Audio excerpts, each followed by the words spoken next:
Welcome back. The Fiji Sevens team continue to grind it out under the cool Las Vegas weather ahead of a tough three-day tournament starting this Saturday. Pressure continues to build on team captain Osea Kolini Sau, who's looking for his second cup final victory in the series.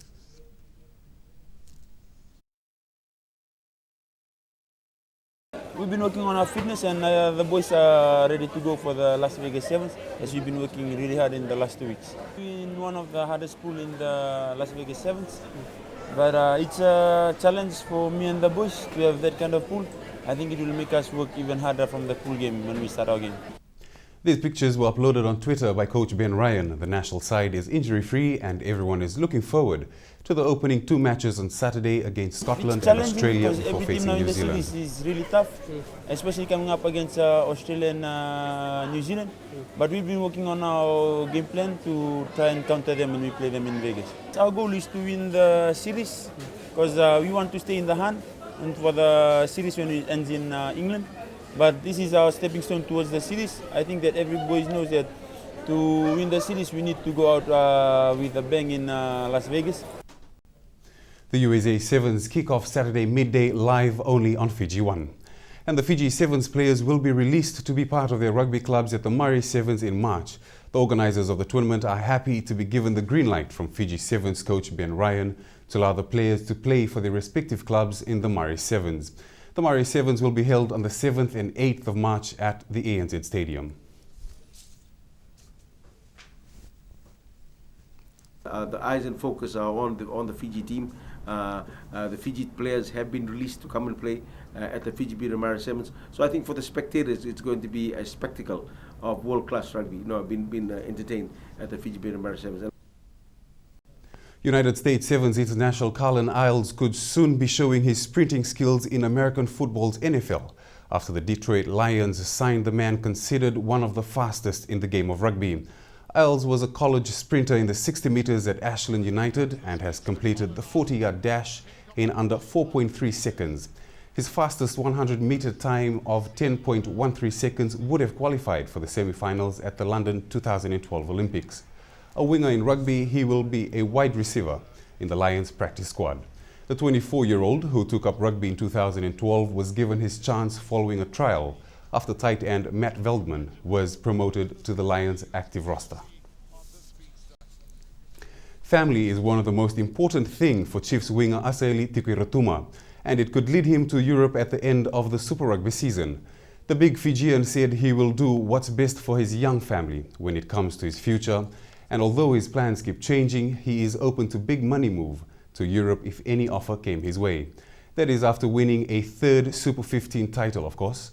Tikuiratuma made his debut for Fiji during the end of the year tour last year, which provided him with a chance to showcase his skills on the world stage. The IRB has approved a global trial where rugby goggles can be worn in all levels of rugby. The new rugby goggles, which are available for purchase today, have been developed to enable people who require corrective lenses to wear goggles that are safe to themselves, their teammates and opponents. So like they say, it's expected to literally change the face of rugby. Suva football officials are keeping their fingers crossed and hoping their star goalkeeper Emori Rangata will be in before time. Suva is currently without the stopper but are confident to get their second win at the National League. Practicing their moves, Suva football side is hoping to field its best team against Navua in the Fiji Sun Skipa Tuna National League. The capital city side is without a top stopper after Uleasi Taminisau was ruled out of injuries for 3 weeks. But despite this, coach Gurjit Singh is happy with the turnout. Turnout has been very good this week. I mean, maybe because of we won against Lambasa that had boosted the morale of these players. So we got almost 100% attendance in the training. Striker Samuel Adundru and midfielder Peter Rambo are expected to play a vital role for the Whites. They're working on their set pieces and will be boosted by the return of their top defender, Leonen Damundamu. And looking at the last game, mostly the scoring up.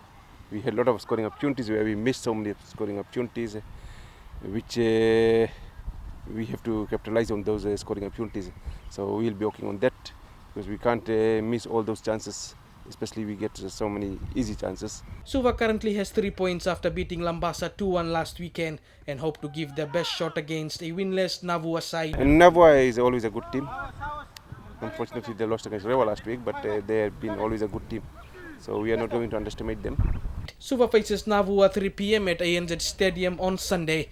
Vashnil Prasad, Fiji 1 News. The Sports Awards Committee has lined up a prominent figure to be the guest speaker at the awards night. Though the committee has been reassured by several federations that they will send in their nominations, the number at hand is still unfavourable. We may not see the soft-spoken Esau flyer anymore playing rugby league, but sporting personalities will get to see him in Fiji again soon. After being so inspirational at the recent Rugby League World Cup in England, he will now be given a chance to meet the best in sports in Fiji. The guest speaker is going to be none other than Petro Devonideva, and he has agreed to be here with us. So far, the committee has only received 4 nominations from all the federations there is in the country. Lomboka stresses that there will be no more extensions and the deadline is tomorrow. Though they have been reassured that some more nominations will come before it closes, the committee will give credit only to the nominations they receive. Whatever nominations are in tomorrow, those will be the nominations that will be vetted and submitted to the judging panel, and they will make their decision on those nominations. The committee is once again urging the federations concerned to take heed and send in their nominations before it closes tomorrow. Because we'd like to see that all the sporting athletes from last year that have achieved so much and they worked so hard, and it's not just the athletes, it's the technical officials, the administrators, the coaches, those people that are out there at 5 o'clock in the morning. The awards night will now be held on February 21st and not on February 28th as earlier indicated. Selina Navuso, Fiji 1 News. Jonathan Ravundi, son of former boxer Joe Ravundi, was the highlight after the amateur boxing fight ended at the National Fitness Centre last night. The Navulau village native from Neta Siri won on split points decision over Simeli Dhangida from the Warriors.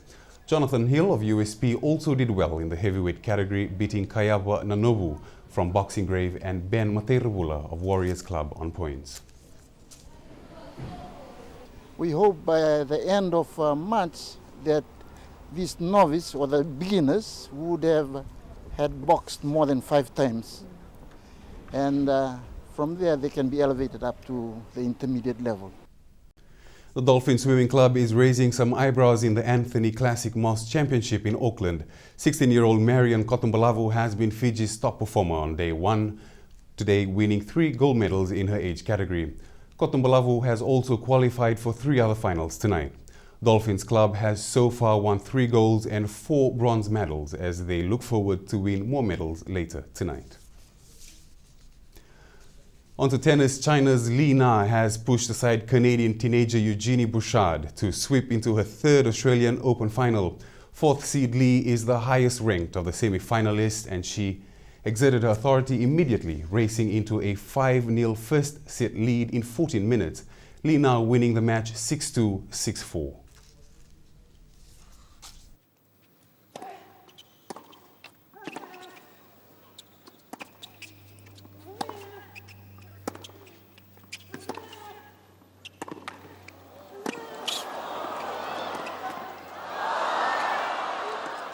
Oh, wow, what a point.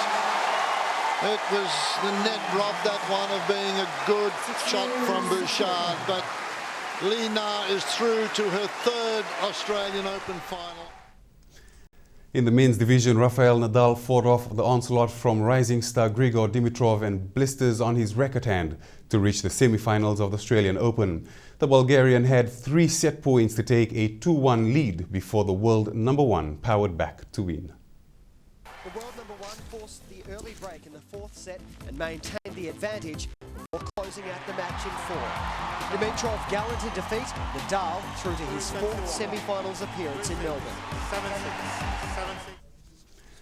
And Roger Federer rekindled his dominance over Andy Murray in the Grand Slam matches and advanced to his 11th consecutive Australian Open semi-final with a 6-3, 6-4, 6-7, 6-3 win overnight. Federer clinched it on his 3rd match point with an ace to set up a showdown with top-ranked Rafael Nadal.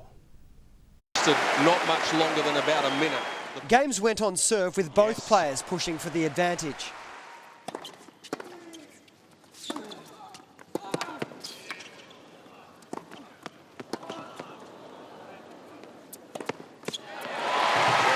Murray clearly in pain.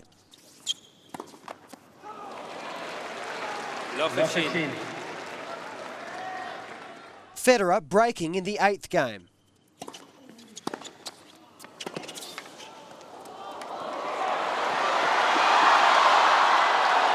Time lucky for Roger.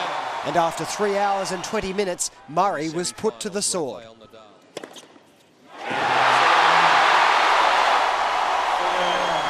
The victor magnanimous. In cricket, the Black Caps are 2-0 up in their 5-match one-day international cricket series over India after a 15-run victory in last night's rain-affected match in Hamilton.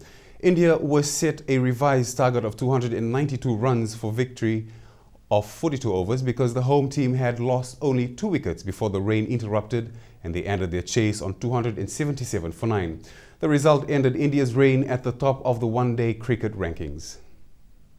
Another promising start. Bang, there goes Ryder. Typical Jesse Ryder. First ball straight through cover point for 4. And again, this one bounces over the top. That ended all too abruptly. Oh, was that little edge as it went through? He's given him. Jesse Ryder again left to ponder what could have been. Martin Guptill didn't want the same question to plague him. And that will make Martin Guptill feel a lot better about things out there. And while the crowd offered motivation of its own for the batsman to lash out, it seemed Guptill's recent run of poor form was more than enough to spur the opener on.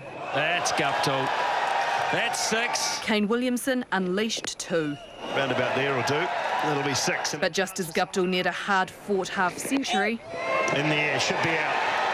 And will be out. The batsman bamboozled, perhaps by his own shot selection. Williamson, in contrast, a picture of calm as he made a 50 of his own. And while Ross Taylor received a major scare... But is it off when the stumps are broken, or does it come off after the stumps are broken? He might have dodged one. The Black Caps continued to build. 170 for 2 when the Hamilton rain disrupted play. The punters left to entertain themselves, the teams finally coming back out to a shortened game. Cue fireworks from both sides. Oh, he's gone. The pressure to put the hammer down too much for the otherwise impressive Williamson. Enter Corey Anderson. Pulled away hard. Anderson's underway. Oh, bang! He's missed that time and Anderson hasn't. Ross Taylor getting in on the action too, letting loose for his 50. The pair putting on a show to ensure a competitive total. That's all from Sports Today, Billy. Thanks, Myron. Protests continue in Ukraine. That's up in World News. Stay with us. Yeah.